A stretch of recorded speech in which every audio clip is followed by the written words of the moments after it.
Hey, I've watched the second Mission Impossible movie now, and I'd like to talk about it.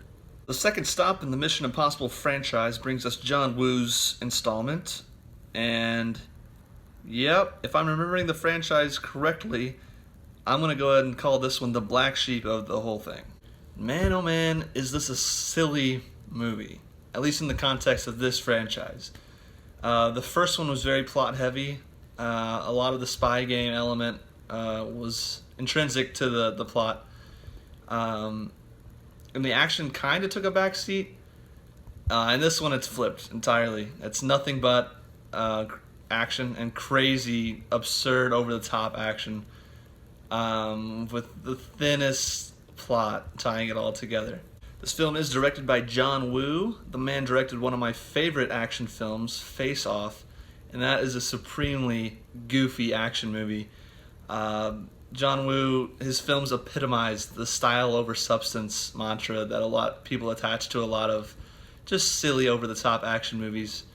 And this one is no exception. The plot is bare, and our hero does the goofiest stuff.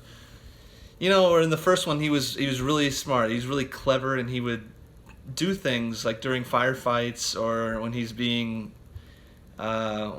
sneaking around a facility. He would do things that were really smart. You'd be like, oh, that's what a spy would do. In this one, he's doing stuff like, diving through the air with two pistols, just unloading. He jumps out of a skyscraper with two pistols and a pistol in each hand. Just because it looked cool, I guess. There's, of course, John Woo's signature doves flying around during a climactic action scene. The white dove, especially, flutters out right in front of Tom Cruise's appearance at the end. And the hand-to-hand fighting is just ridiculous also. Anytime a character has a chance for an efficient knockout punch or kick, they do some crazy, like, cartwheel kick or a roundhouse thing, and it's not that it's inherently bad or stupid. It's just following the first one that was so heavy on plot and making you believe that these guys were credible spies, that this sort of silly action movie follows that. It's jarring, and it just doesn't work. I'm unable to suspend my disbelief because it's the sequel to a more serious film. In Face Off, John Woo's action movie that I really love, there's no context in a franchise framework for it. It's just a one-off action movie about guys swapping faces, and immediately with that premise, you just buy into. You're gonna have a strange, goofy time with this action movie, and it works so well, and it's a lot of fun. But in Mission Impossible 2, it's kind of unexpected in a bad way for me. To fill the void of a complex, interesting plot, they shove in a romantic subplot, and the thing is just so forced. Doesn't feel natural at all. I watched some after the credits. There was some behind the scenes footage and little interviews with the cast and crew, and it seems like they were really gung ho about the romance. Tom Cruise, the writer and the director, are all gloating about how great the romantic subplot was in this film, and how rich the writing was. And I'm just sitting here like, what movie did you think you were making? Because it's just absurd. It just doesn't work at all. I didn't buy the romance for a second. And, it'd be different if the romance was based, if they took time to build their relationship, or if I knew that this character stuck around for the sequels and it was their romance spanned the whole franchise, then I would probably dismiss this lackluster introduction of the character. But I've seen the other movies.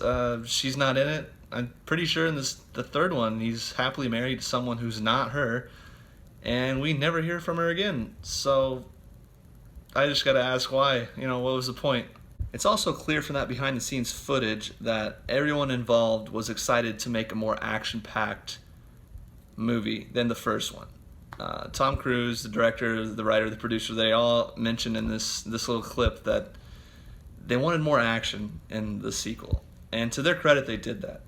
It's not like they tried to make Godfather Part 2 and failed miserably, and it's terrible in that light. They succeeded in what they wanted to make. For me, it's not what I was wanting in a Mission Impossible sequel. And fortunately, you get it in spades in the other ones, but this one just tried so hard to be cool. It tried real hard to be James Bond and less like the brand they established in the original movie, which I thought was a problem. So, if you're able to go into this movie and turn your brain off, lower your expectations, just prepare for a goofy, over-the-top action movie, then you might enjoy it a whole lot. But, as I'm watching this franchise over the course of a week, I'm watching them all really closely together, and I just watched the first one and really liked that one. And then this one just took it in a direction that I did not care for. So, I don't know, I'll give it like a 58, just shy of a D.